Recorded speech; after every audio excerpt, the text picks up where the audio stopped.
Salut les amis, j'espère que vous allez tous très bien. On se retrouve aujourd'hui pour une nouvelle émission Double Faute sur l'actualité tennis les gars. Numéro 2 en France derrière sans filet les gars, on est là.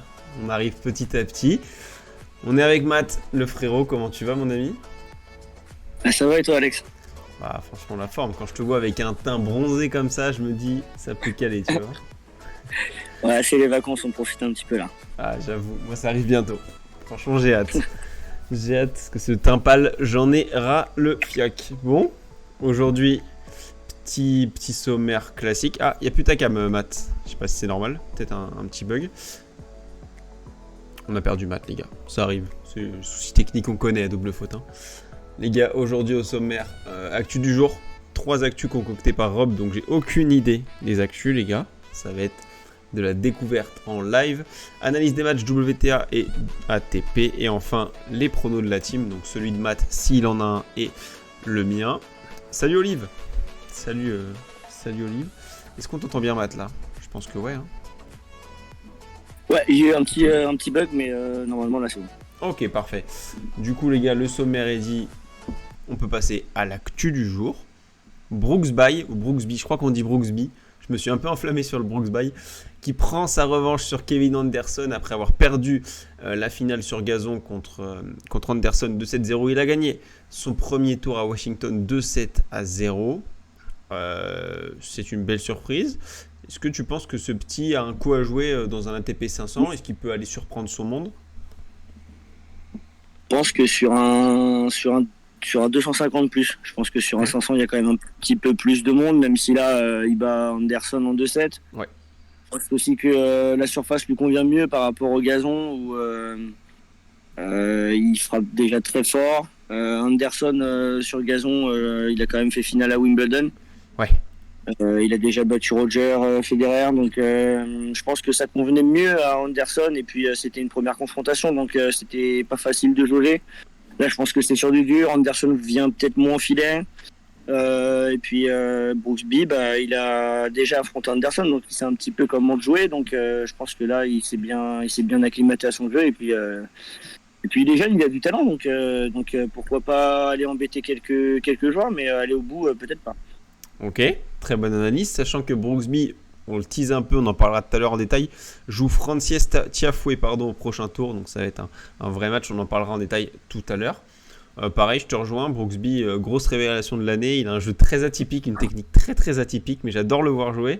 Il a vraiment embêté Anderson, voilà, sur dur, on sait que tu l'as dit, c'est moins fort que sur gazon Anderson. Donc voilà, la cote de Brooksby était intéressante, on l'avait dit dans le live. Donc voilà, c'est passé et bravo à lui, j'ai hâte de le voir contre Frances Tiafoe. Petra Martic en fin de retour. Elle a gagné un match. Faudrait peut-être mettre un jingle quand c'est comme ça. Victoire Petra Martic 2-7-0. On s'y attendait plus. Est-ce que toi tu penses que cette joueuse peut revenir au plus haut de sa forme ou non? Elle a passé son pic et maintenant malheureusement c'est pente descendante quoi. Non, c'est jamais fini. La dernière fois que je suis venu sur l'émission, on parlait de Belinda Bencic. Ouais, c'est vrai. Alors certes, elle n'a pas été blessée, Bencic, mais elle a fait énormément de matchs sans victoire. Là, elle est championne olympique, donc voilà, ça peut tellement tourner vite dans le tennis que non, Petra Martic, déjà cette victoire va lui faire du bien, mentalement, physiquement, parce que les deux font la paire, hein, surtout dans un sport exigeant comme ça. Et puis là, je pense que elle peut, pourquoi pas aller au bout, hein, c'est pareil, on sait jamais dans le tennis, on en parlait pour Brooksby tout à l'heure. Ouais. Déjà, c'est déjà très bien pour elle d'avoir gagné ce match-là. Ça faisait énormément de matchs qu'elle n'avait pas gagné. Je n'ai pas le nombre en tête, mais ça faisait un petit moment qu'elle n'avait pas gagné sur le circuit. Ouais. Donc déjà, cette victoire va lui faire énormément de bien et ça fait plaisir de l'avoir gagnée parce que c'est vraiment une joueuse qui, à son top niveau, a été très forte. Donc à voir par la suite déjà au prochain tour. Mais ça fait déjà, en tout cas, ça fait plaisir de l'avoir gagné un match en tout cas. Je suis en train de regarder la stat, voir. Attendez, il faut que je retrouve le match. C'est vrai que ça m'intéresse de savoir depuis combien de temps elle n'avait pas gagné ou en tout cas pas enchaîné 2-3 victoires. Bon, j'arrive pas à je sais trouver. même pas si cette année elle a enchaîné 2 victoires de suite déjà. C'est ça. Donc Je crois pas non plus. Peut-être à un tournoi où, au début ça me dit quelque chose, mais ouais. C'était. Alors, Donc, je vais vous dire ça de suite. Elle a. Bon, sa dernière victoire, ça va, elle est assez récente. C'était fin juin contre Gracheva. Mais voilà, c'est défaite, défaite, victoire, défaite, défaite, victoire. C'est compliqué pour elle, quoi. Après, même, voilà, tu dis la dernière victoire, c'était en juin. Ça fait, ça fait, ça fait 2 gros mois sans gagner. Ça fait beaucoup pour un ou une professionnelle. Donc, c'est toujours bien de gagner ces matchs-là, quoi. C'est clair. C'est clair, c'est clair. Et dernière petite actu du jour. Les gars, toujours on place un Français ou une Française, vous le savez. Alizé Cornet mise à... Oh, il y a un jeu de mots.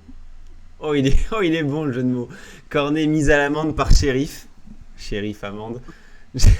J'aime bien. J'aime bien. Ouais, elle a perdu 2-7-0 face à Maillard Shérif. Elle était favorite en plus à Alizé Cornet. Elle avait une cote à 1,40 à peu près. Pareil, Cornet, c'est toujours sur courant alternatif. Je sais pas ce que t'en penses, mais c'est pas sur quel pied danser, quoi. C'est que j'ai l'impression qu'il y a. Je sais pas si c'est un problème, mais c'est vrai que tu parles de constance. Il y a des fois, Cornet, elle peut jouer 5 mondiales.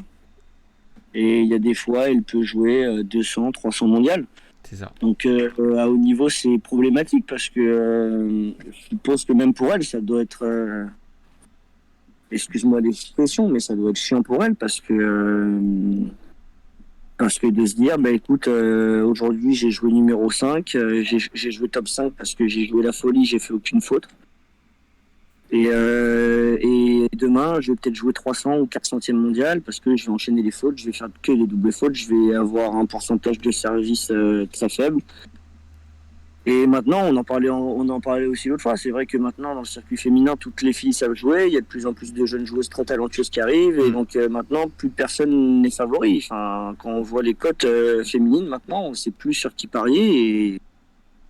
Et c'est un petit peu ça le problème. Ce qui est décevant, c'est qu'elle avait plutôt fait une bonne saison gazon, entre guillemets, où elle avait battu Muguruza, Andreescu, Anisimova. Encore une fois Andreescu, enfin voilà, elle fait de belles perfs. Et là sur terre battue où elle est censée quand même être performante, ça recommence mal. Bon, c'était déjà pas fou au début de saison terre battue, et là ouais, ça repart dans ses travers. Donc ouais, je suis d'accord avec toi, Cornet c'est compliqué à juger, c'est l'inconstance. Voilà, elle rime, le synonyme de Cornet c'est inconstance. Tout est dit là-dedans, franchement il n'y a pas mieux. Les gars, on peut passer à l'analyse de demain chez les femmes. Ouf, le petit match qui commence à nommer dans la sauce, le Rob. Magdalinette contre Petra Martic, on vient d'en parler. Match très compliqué à jauger. Les cotes aussi sont très très très serrées. 1,96 pour Linette, 1,90 pour Martic. Donc Martic est favorite. Ouais, j'ai vu un bout du match de Linette. Bon, il n'y avait personne en face. Martic, j'ai pas vu du tout. Moi, perso, ce match-là, je touche pas. 3-7, peut-être sans vainqueur. Je sais que tu les aimes bien. C'est peut-être sympa. C'est la pépite, ça. C'est la pépite. Mais franchement, moi, je touche pas ce match. Eh bien, figure-toi que moi, je vais sur ce match. Ouais. Et je vais te dire... Je vais te dire, pour l'amour du tennis, je vais te dire Petra Martic. Ok, ça se tient, hein, 90. Je pense que cette victoire lui a fait énormément de bien, surtout mentalement, je le répète. Et je pense que si elle revient sur ce tournoi-là, c'est que physiquement, elle peut tenir. Donc je la vois s'imposer demain. Je la vois s'imposer demain. Très bien, dans le chat, n'hésitez pas à nous dire si vous avez des avis sur les matchs, même vous voulez débattre avec nous, avec plaisir. Alison Risky contre Anna Konjuh, ma pépite, mais qui me fait beaucoup beaucoup trop de frayeur. Alison Risky à 2,55, Konjuh 1,52. C'est compliqué, hein. Moi, Konjuh, pour moi, sur le talent, c'est au-dessus. Maintenant, Konjuh, c'est trop, c'est fou. Mais ces matchs, c'est un truc de fou. Elle va gagner, par exemple, le dernier match qu'elle a fait là. Elle mène 1-7-0, 3-0. Elle arrive à se faire rattraper, perdre le deuxième, mener 3-0 dans le troisième, se faire rattraper, se faire breaker 5-3 et regagner le match. Genre, c'est des scénarios à la mort moelle-neu. Moi, je ne parie plus pour Konjuh. Je l'adore, je l'admire juste. Mais à 54, moi, perso, je prends pas. Je prends pas. C'est vrai que c'est une cote assez basse, surtout pour une joueuse aussi jeune. C'est ça aussi, c'est ça aussi. C'est quoi, elle a 19 ans, 18 ans, 19 ans, c'est ça? Ah, je crois un petit peu plus, mais attends, je vais te dire ça de suite. Euh, Mais non, enfin, c'est vrai que elle est jeune, elle est talentueuse, elle fera sûrement de grandes choses dans sa carrière, peut-être un top 10 mondial, pourquoi pas. Mais là, je la vois pas s'imposer demain contre Alison Risqueux parce que déjà, l'américaine, elle a un jeu assez atypique. oui, ça oui. Et puis, elle a énormément d'expérience. Euh, je me rappelle, il y a quelques années, elle avait battu, il me semble, Serena Williams sur un grand chelem, si je dis pas de bêtises, ou sur un gros tournoi WTA. Ouais, Donc, sur le gazon, c'est possible, ouais. donc c'est que voilà, même si son jeu n'est pas habituel, je pense que tennistiquement, ça peut embêter, ça peut gêner les autres joueuses, et je pense que contre une jeune joueuse qui arrive comme ça, qui est un petit peu inconstante elle aussi, qui quand ça tourne pas dans son sens, perd un peu ses nerfs. Je pense que Alison Risqueux, elle peut s'imposer, et puis elle peut même s'imposer en 2-7. Et puis la cote, elle est super intéressante pour l'américaine là. Ouais, elle est sympa. Après, moi, je touche pas. Enfin, j'adore contre lui, je n'irai pas contre elle. Mais ouais, je suis d'accord que c'est compliqué, quoi. C'est compliqué à savoir. Salut Gab, bienvenue. Ok. Kasatkina contre Caro Garcia. 1,57 pour Daria Kasatkina, joueuse que je déteste, tennistiquement parlant, hein, pas humainement. J'ai du mal. Contre Caro Garcia, c'est français, c'est en dents de scie. Ça a passé son premier tour assez facilement, mais c'était contre une joueuse top 300, je crois. Donc voilà, pas s'enflammer. Cote à 2,45 pour Garcia, 1,57 pour Kasatkina. Tu irais sur la française quand même ou... Ah là là, c'est Rob qui nous a fait des matchs là. C'est Rob qui nous a fait les matchs. Et il est pas sympa aujourd'hui. Il veut nous mettre dans la sauce. Il est pas sympa. Non, j'irai quand même sur la française parce que c'est vrai que la cote à 2,45, elle est quand même énorme. Mais c'est vrai que c'est un peu comme Cornet, quoi. Il va falloir un petit peu aller sur la longévité, c'est-à-dire qu'il faut un petit peu faut gagner des matchs plus régulièrement, et c'est dommage parce qu'à un moment de sa carrière, elle était réglée comme une horloge. Donc et puis là, il y a eu des problèmes. Enfin, elle a eu des problèmes avec son papa et tout, donc c'est compliqué, quoi. Mais après, à voir, je pense que la française, elle peut s'imposer. Mais c'est vrai que Kasatkina, on sait toujours pas où elle en est, et des fois elle nous sort des matchs de dingue, comme elle peut passer complètement au travers, quoi. C'est ça, mais Kasatkina sur la forme, c'est quand même, je suis en train de regarder, c'est quand même impressionnant. Très très très solide. Ouais, moi j'irais quand même sur Kasatkina, mais je touche pas. Honnêtement, je touche pas parce que j'ai envie que Caro Garcia gagne, hein, tu l'as dit, elle a vécu des moments compliqués.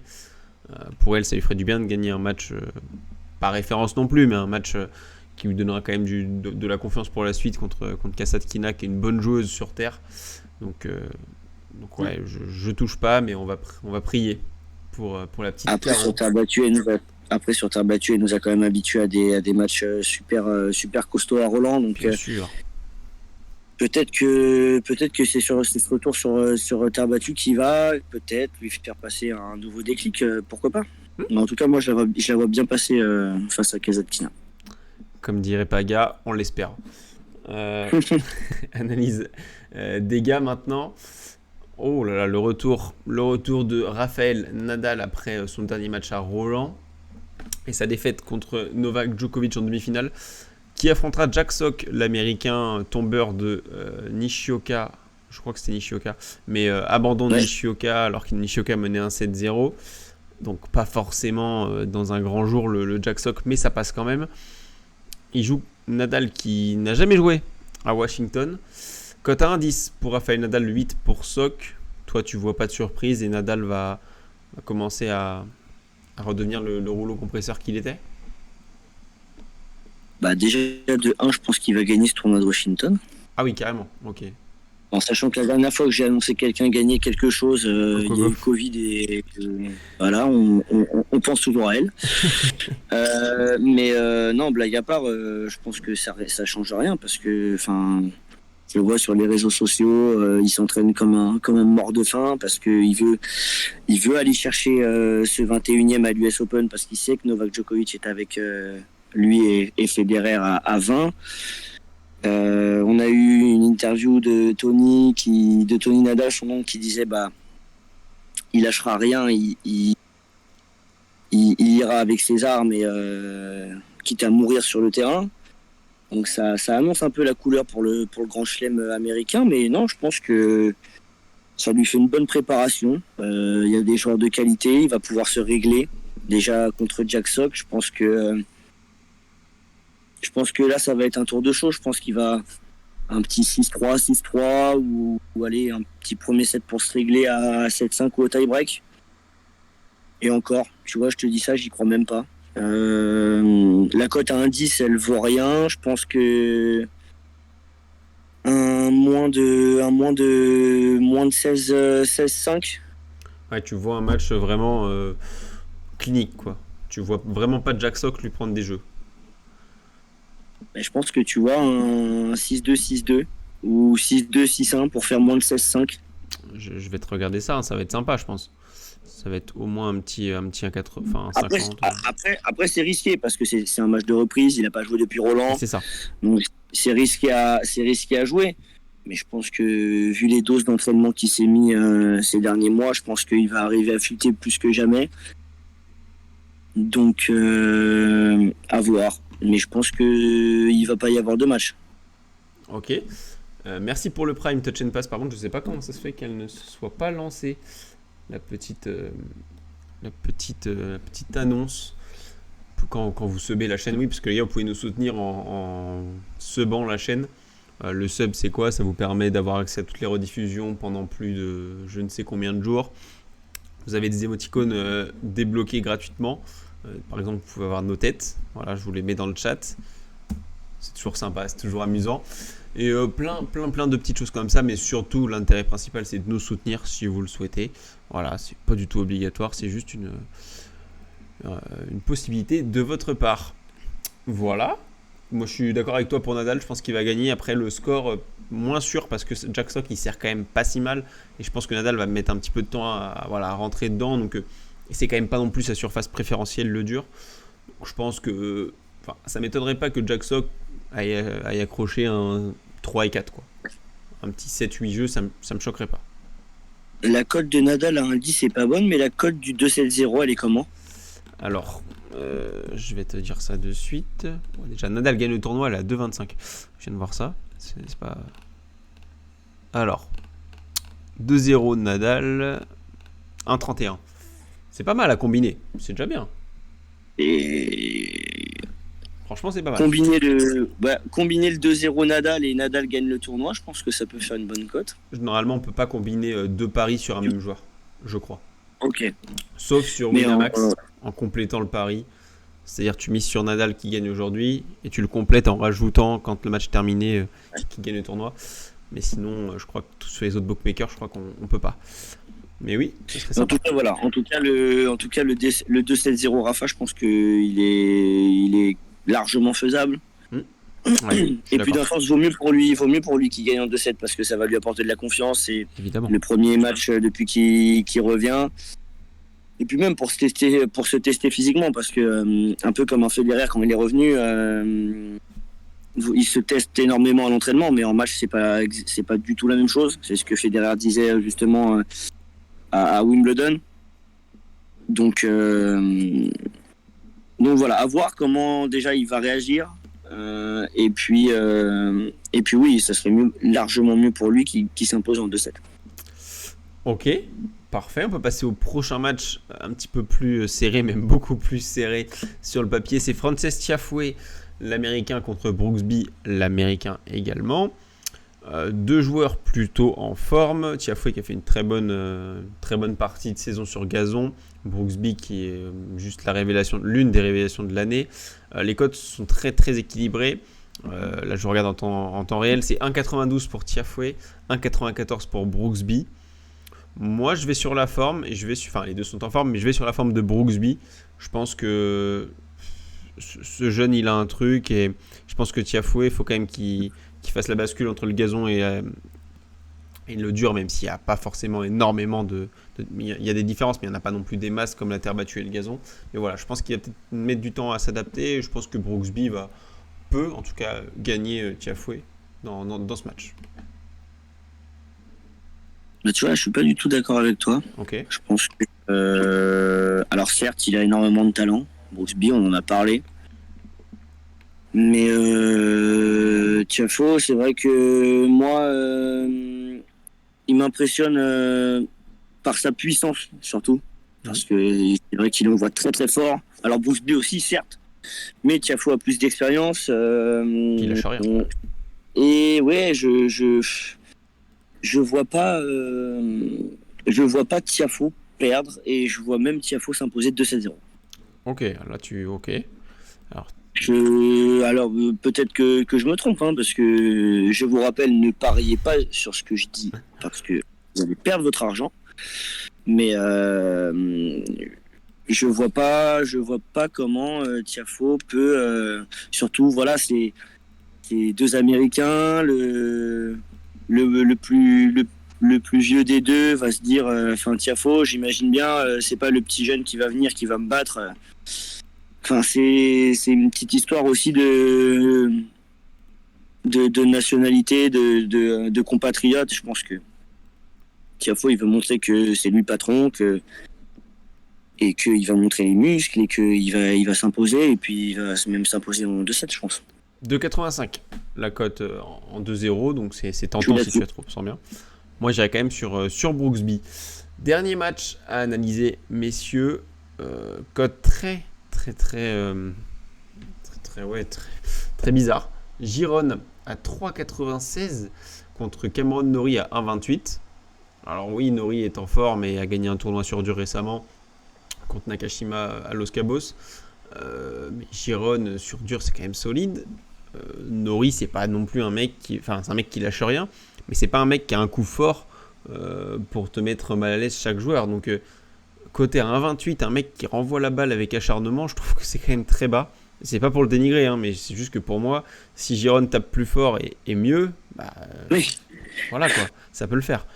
Et il en est capable. Donc 3,95 pour moi, c'est beaucoup trop haut. Donc quand c'est value, je prends. Voilà. Petite piécette. Je sais pas sur quoi commenter toi là-dessus. Je suis tout à fait d'accord avec toi. Le 3,95, il est magnifique. Ah ouais, c'est ça quoi. Et puis 1,25 Norrie. Je sais pas s'il a été voir les bookmakers pour lui demander de baisser la cote, mais la cote est super basse. Parce que je sais pas si vous vous rendez compte, mais la cote de Rafa, elle est à 1,10 et la cote de Norrie, elle est à 1,25. C'est ça. Et puis Giron Sock, honnêtement, Giron est meilleur que Sock. Hein. Donc c'est comme si c'était la même cote au final, quasiment. Donc moi je plonge tête baissée sur Giron, ça c'est sûr. Ok. Et je vais regarder un truc qui peut être sympa, c'est Giron 1,7. En plus il est chez lui. Ouais. Il s'est sorti du Bourbier Marchenko qui a fait de très très bonnes qualifs. Oui aussi. Il était mené 4-0. Il est en confiance, il arrive bien. Ouais. 3,95. Alors. Ouais, j'y plonge direct. Ouais. Pour être un petit peu plus safe, 1,80, Giron prend son 7, je pense que c'est pas mal du tout. Non. Non, tu veux le. Non, moi j'y vais. Alors, tu vois, j'annonce pas de 7, mais j'annonce Giron sec. Ok, 3,95, c'est vraiment une belle cote. En tout cas, ouais, l'écart est incompréhensible. Après, il y a peut-être une blessure ou quoi. J'ai pas vu le match, tout le match contre l'ami Marchenko. Donc peut-être qu'il y a un truc qu'on n'a pas vu et qui fait que. Après, s'il y avait blessure, il jouerait pas. Oui, c'est ça, mais peut-être qu'il a été amoindri ou il a peut-être fait n'importe quoi sur la fin du match. J'avoue que j'ai vu que le début et franchement, ça faisait des beaux échanges et tout. Et honnêtement, moi je suis comme toi. Je vais dessus à 100%. Ah ouais. Les gars, c'est l'heure de nos pronos. Je commence par le mien, il est affiché à l'écran. On n'en a pas parlé en plus de ce match. Tennis Sandgren contre Duke Worth. Alors Dudu, les gars, c'est mon chouchou depuis qu'il a battu notre ami Caruso, enfin notre ami, le surcoté Caruso à l'Open d'Australie, je crois. Bref, Duke Worth, très très très régulier, c'est quelqu'un qui sait frapper fort, qui sert pas mal, qu'en veut. Kalaniak, très très musclé, il fait peur. Honnêtement, tu veux pas te battre avec lui. Sandgren, je suis désolé, hein, mais c'est un pilier de barre. C'est comme Benoît Paire. Il est dépressif, il vient sur le terrain. S'il a envie de jouer, c'est monstrueux, mais il a envie de jouer une fois sur 4. Alors oui, c'est chez lui, il peut être motivé, mais du Quartz à 2,80. Enfin, par contre, la cote, je crois que Rob s'est trompé. Je vais vérifier ça. C'est parce que si du Quartz est à 2,99, les gars, je mets mon PL dessus. Hein. Mon PL direct. Attention. On vérifie. Du Quartz. Non, 1,72 du Quartz. Ok. Je me disais bien qu'il y avait. Rob, il est un petit peu. Il est au même bar que Sandgren, je crois. Non. 1,72 du Quartz. C'est plus cohérent. Moi, je fonce dessus. Voilà. Après, si Sandgren, comme on dit, c'est comme des Benoît Paire. Hein. S'il est à 100% et qu'il a envie de jouer, il a largement le talent pour le battre. Mais au vu de la forme de Duquars et de Sandgren, pour moi, 1,72, ça se tente les yeux fermés. Je sais pas commenter sur ce match. Bah moi, ce que je vais te dire, c'est que les yeux fermés, je peux te dire que je te suis à 100% et que je vois même l'Australien en 2-7. Aïe. Ça me rassure pas, ça, les gars. Voilà. Là, du coup, tu me mets dans la merde. Le pari d'Alex est perdu. Voilà. C'est ça. Non, mais je suis d'accord. À 2,45 du course 2-0. Et ouais, voilà. C'est quand même pas dégueu. Voilà. Et il y aura sûrement aussi un tie-break dans le match parce que les deux servent bien. Donc c'est possible qu'il y en ait un. Ça, je sais pas combien c'est coté. Mais sinon, il y a. Non, ça c'est pas intéressant. Tie-break dans le match. Donc un tie-break dans le match 2-10. Ça peut être sympa aussi. C'est intéressant, mais là, tu vois, je vois pas. Ok. Tu vois vraiment une victoire sèche. Je vois pas parce que, comme tu dis, Sandgren, il fait son petit tennis et puis après voilà, c'est ça qui est un petit peu embêtant avec ces joueurs là, c'est qu'on sait pas. C'est ça. On sait pas comment ils vont être, on sait pas comment ils vont jouer. Trop d'incertitudes. Moi, on sait que Duquars il va jouer son tennis, qu'il est bien en ce moment. Donc ça, on est sûr. Après, on ne sait pas comment va jouer Sandgren. Et si Sandgren joue à son meilleur niveau, Sandgren peut tout à fait battre Duquars. Donc c'est très compliqué. Mais je vois quand même Duquars s'imposer en 2-7 et sans tie-break. Très bien. Est-ce que toi, Matt, tu as un petit prono à proposer à la team double faute ? Oui, j'ai vu le Félix Sepi, si je dis pas de bêtises. Ouais, moi ouais. Et je vois bien Andrea Sepi s'imposer. Ah carrément, parce que là la cote elle doit être énorme. Hein. La cote je est m'explique. À 4,40 je crois. Vas-y. Je trouve que Félix a fait énormément de matchs cette saison. Ok. Pas toujours avec les résultats espérés. Peut-être que là il prépare très tôt l'US Open. Et je pense que Washington c'est vraiment un tournoi de préparation. Je pense que c'est si je vais au bout c'est bien, si je perds là tout de suite c'est pas l'urgence parce que derrière j'ai Montréal ou Toronto si je dis pas de bêtises. Ouais, ça va s'enchaîner tout ça. Et après il y a Cincinnati avant l'US Open ou non ils mettent Indian Wells je crois avant l'US Open. Ouais, c'est ça. Donc il y a énormément de tournois de préparation. On est seulement début août. L'US Open arrive dans un petit peu plus d'un mois. Donc ça va s'enchaîner. Un mois pile, bah, tu vois. Ça va s'enchaîner. Et je pense que... Et puis c'est pire, à chaque fois qu'il joue des gros joueurs, on ne sait pas pourquoi. Il se dit, bah ok, c'est mon moment. Alors il y va. Et puis il tape des Federer par-ci, des Nadal par-là. Il embête les Djokovic. Et je me dis, bah, Félix, il a joué beaucoup de matchs, pas beaucoup de réussite. Il a fait un très bon tournoi à l'E. Oui. Il a fait un tournoi correct à Wimbledon. Et je me dis, ouais, c'est vraiment un tournoi de préparation. Donc, je pense que, bon, évidemment, il va le jouer.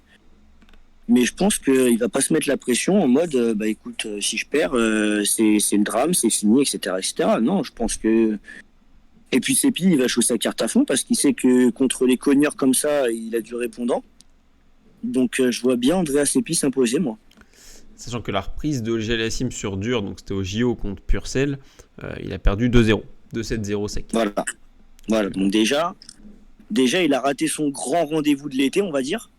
Parce que les Jeux Olympiques, pour un sportif de haut niveau, ça représente énormément. Ouais, carrément. Là, se faire sortir par Purcell au premier tour 2-7-0, alors que tu as une vingtaine d'années, que tu envisages de gagner un grand chelem et d'être numéro 1 mondial, tu prends un coup sur la tête. Alors oui, il va essayer de relever la tête très très vite, mais je pense qu'Andrea Seppi, et puis avec sa grinta, avec son expérience, je pense qu'il peut aller chercher le Canadien. Ok.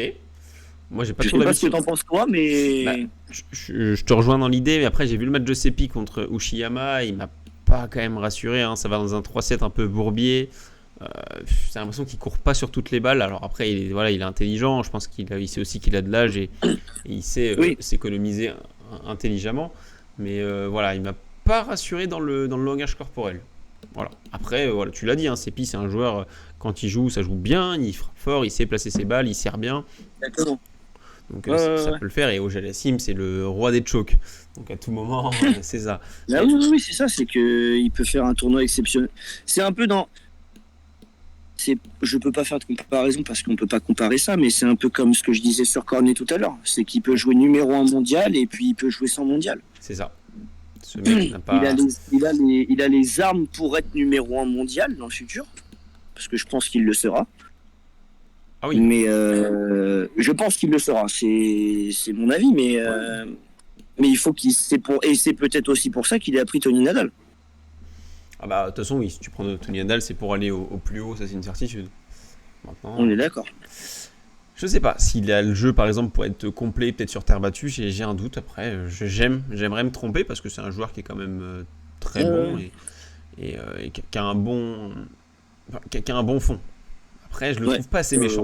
Moi, j'aimerais bien qu'il ait un petit peu plus de charisme, un petit peu plus de personnalité sur le terrain, et ça peut peut-être lui manquer parfois dans les grands matchs contre certains joueurs. Bah, on est bon. Merci, Matt, d'être venu. Merci à toi. C'était un plaisir. Merci à tous d'être venus aussi dans le chat. Et on se dit à demain, même heure, même endroit, même chaîne, même tout ce que vous voulez. Les gars, le replay dispo ce soir sur YouTube. Je vous mets le lien dans le chat, ! YouTube. Voilà. Ensuite, qu'est-ce qu'on peut vous dire de beau ? Si, une très très belle nouvelle pour l'US Open. On va être en partenariat avec VBet. Alors, comme pour Roland Garros, donc plein de free bets à gagner, etc., etc. On vous tiendra au courant du format de l'émission, combien il y en aura, etc. Là, c'est encore en pourparler là-dessus. Mais normalement, il y aura environ 10 émissions. Donc voilà, là, vous allez être gâtés, les gars. On se dit du coup à demain. J'espère qu'on aura plus d'infos pour vous en parler demain. Et dès qu'on sait, de toute façon, on vous le dit, vous êtes notre famille. On est là, on parle ensemble. À demain, les gars. À demain, Alex. Ciao. Ciao. Bonne soirée.